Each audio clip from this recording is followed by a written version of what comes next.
Так, eu sper că mă aud. Mai în scurt, noi am spus că să învățăm și selector.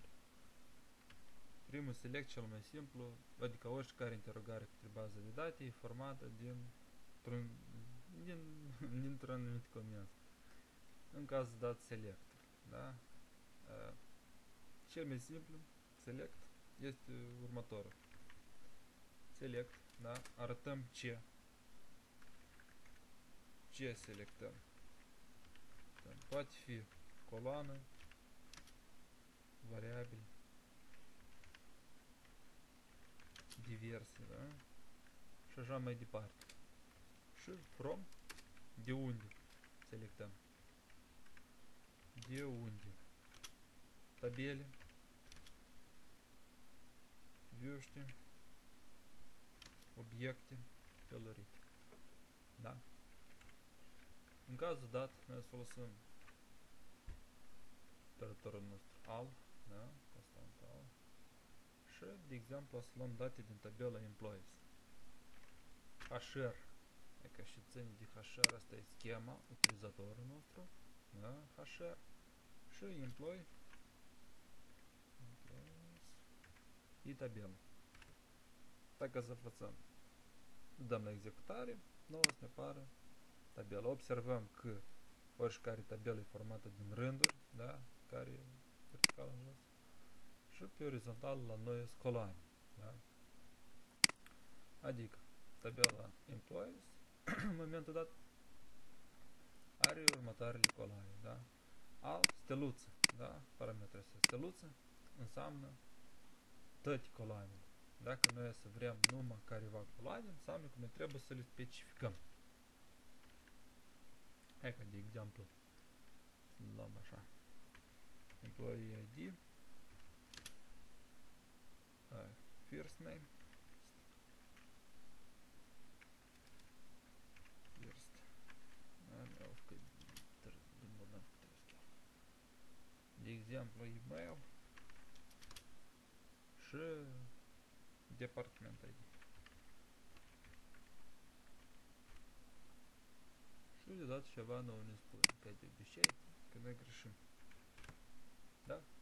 Adică da, din toată tabela care era, se observă ea că au rămas numai coloanele care noi le-am selectat. Așa. Pe lângă tot asta, de exemplu, mai este așa numitele aliase. Da? Alias asta e un nume, un cuvânt care redenumește rezultatul final. Da? Adică, de exemplu, să numim așa alias 1, alias 2, alias 3, 4. Da? Adică am observat, da? Până muia era, adică să lăsăm așa cum au fost ele, fix același valori, da? Până muia era employee ID, s-a transformat în alias și tot așa mai departe. Aliasurile astea pot fi de mai multe feluri, da? Două de obicei. Ori o scriem așa, de exemplu, ID lucrător sau angajat, sau scriem așa, ce avem aici, nume, da? Nume, prenume, putem scriem și așa, as, email, da? Email angajat, da? Și încă cum putem noi să-l mai scriem noi, pe dânsul? Da, n-are importanță. Mai scurt e ca asta. Dacă îți dăm la executare, să observăm, da? Care e esența la două ghilimele duble. Și să intri ghilimele, tot scrie așa cum am scris noi, așa și-a apărut. Punem J, da, am scris noi cu majuscule, așa a apărut. Aici nu are importanță, da? Asta e alt tip de reprezentare aliasului, când scrie pur și simplu cuvânt și trebuie să le spune subliniere, caracterul subliniere. Și asta folosind cu cuvântul rezervat as, da? Ori îl punem, ori nu-l punem, importanță n-are. Mai departe, alt punct de vedere selectorului, da?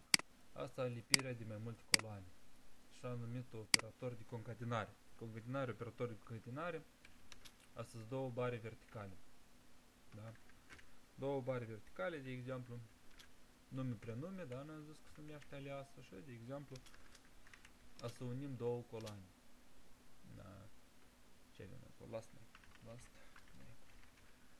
Operatorul concatenare ne permite nouă să concatenăm valorile a două coloane. Da? Observăm.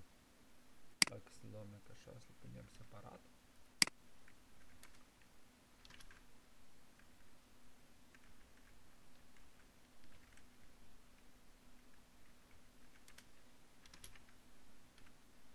Da? Ele sunt valorile, adică separate în fiecare coloană, însă noi le-am lipit pe dânsele într-o singură coloană. Dă posibilitatea nu numai asta de a face, adică în principiu de a lipi principalul atribut, asta să lipim două coloane, valorile, nu numai la două, adică poate fi și mai multe coloane și inclusiv și ei și vrem și noi scriem, să adăugăm.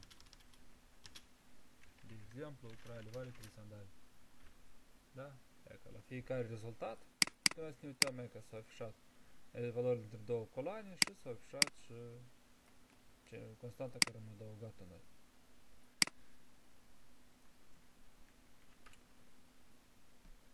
Так, și timp ne avem 6 minute. Bun. Asta înseamnă încă o dată. Între select asta arătăm ce și de unde aici poate fi și funcții de pildă. Funcțiile de două feluri, de grup și de rând, da? Pe rând și pe grup. Asta alt dată. Și mai este aici. From, da? Adică from de unde, însă spate, ca de exemplu, de from spate arătat și mai multe tabele. De exemplu, noi vedem că aici avem manager ID, coloanele și department ID, da? Sau nu trebuie cumva, de exemplu, putem să lipim. Cum să lipesc? Când join. Cuvânt rezervat join. Left, right, are importanță, dar să presupunem, luăm join-ul natural, da? Am exemplu. Dăm alias ca, cum am observat, este alias la coloană și alias la tabelă. Noi la orice, în principiu, putem să dăm alias, cuvânt, am redenumit tabela dată. Așa, avem așa, departments, da? Join. Departments. Să punem schema în față. Department.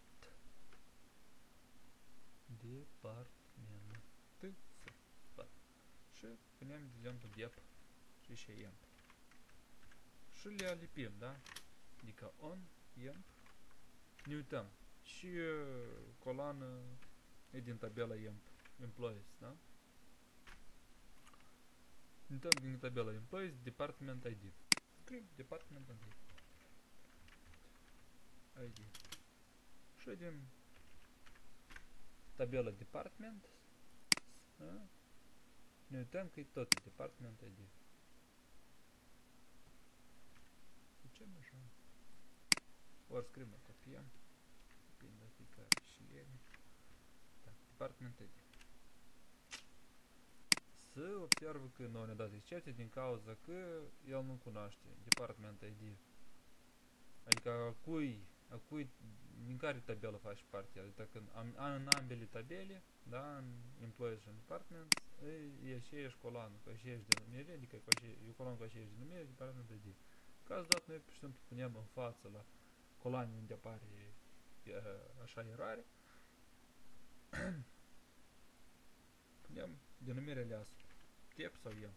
În principiu, diferența nu are tot aceeași valoare. Adică între și doar și sunt. Da? Da. Și scop să faci join-uri, legăturile dintre tabele. Scopul de a extrage date care nu sunt. De exemplu, department name. Da? Și facem. Punem pur și simplu un rând și punem aici department name. Și apăsăm. Da? La sfârșit. sfârșit nu o să ne apare să ne apar valorile din coloana cu tare, din tabela dată, da? În corespondență cu lucrătorul care este, o să apară denumirea departamentului. Și mai este încă o clauză tare interesantă, parte componentă care select, inițial, da? Asta e where, în care spun condiții. Bun? De exemplu, să presupun că sunt de noutăți lucrătorii din departamentul IT, da? Tamnic și facem. Copiem department name, punem așa, folosim operator egal, da? Și scriu IT. Puc. Și ne-au apărut noutăți lucrători care din IT. Referitor adică condițiile se poate pus și la alte coloane. Hai pentru azi ajungi. Înseamnă că încă o dată, repetăm. În clauza dintre select și from scrie ce să ia, da? Dacă sunt mai multe tabele, să scrie tabelele, adică spune aliasul tabelei și coloana. În from spune tabelele de unde să ia, sau tabela. Dacă sunt mai multe tabele, să faci join, da? Dintre tabele, cuvântul join spune denumirea la tabela care se face legătură, cuvântul rezervat on și scrie condiția. Asta puteți să mai fie scrisă și în felul următor, altfel. Fix așa la rezultat. Haideți să tăi. Și să scriem noi așa.